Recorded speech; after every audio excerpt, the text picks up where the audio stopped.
Ibaon mo lamang ito at mababaliw siya sa kakahabol sa iyo.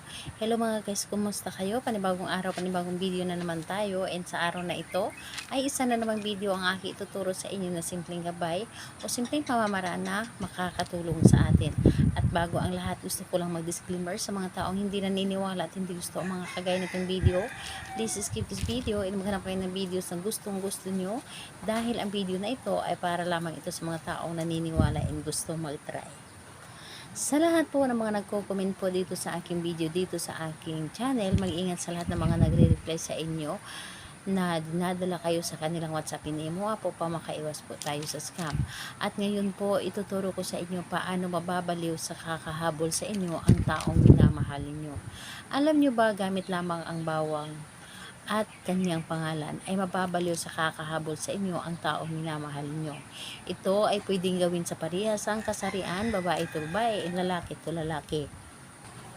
And syempre naman sa ating babae at lalaki na mag-partner. And dito is, ang kailangan lamang natin dito ihanda is kailangan mo dito manghanda ng isang malit na pirasong papel, maghanda ka rin ng isang panulat, maghanda ka rin ng garapon or maliit na garapon and bawang. Yun po ang ating dapat na ihanda.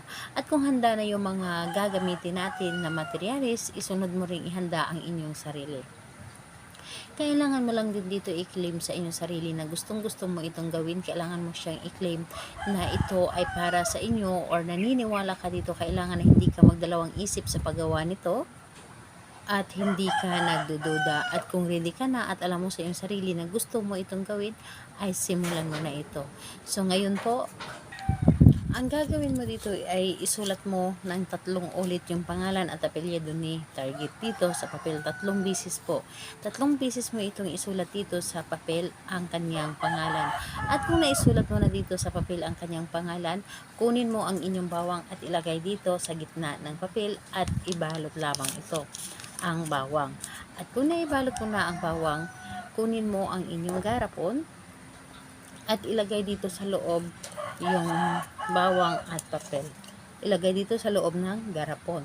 At ngayon kapag nandito na sa loob, ang gagawin mo lamang, ibulong mo lamang dito ang inyong nais. Halimbawa na lamang, sambitin mo ng 3 ulit yung kanyang pangalan at apelyido. Ganito po, pangalan, apelyido, pangalan, apelyido, pangalan, apelyido. At isunod mo ang mababaliw ka sa kakahabol sa akin. Ako lamang ang iyong mamahalin at wala nang iba pa. Hindi ka na titingin pa sa iba. Ako lamang ang mamahalin mo habang buhay. Magmamahalan tayo na parang tayo lang dalawa dito sa loob, sa ibabaw ng mundo.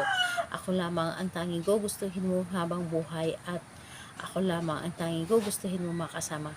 Lahat na ay sasabihin mo na dito. Sasabihin mo na dito ang lahat ng gusto mo. Kung ano man yung nasa puso mo na alam mo na ito ay kakabuti sa inyo, yun po ang isasabihin po ninyo dito, ibubulong. At pagkatapos mo ibulong dito, tatakpan mo lamang itong garapon na ito at ilagay mo lamang ito sa ilalim ng inyong kama sa loob ng 3 araw. At kung kayo po ay walang kama, kahit sa loob po ng inyong cabinet, ilagay nyo po ito, itago.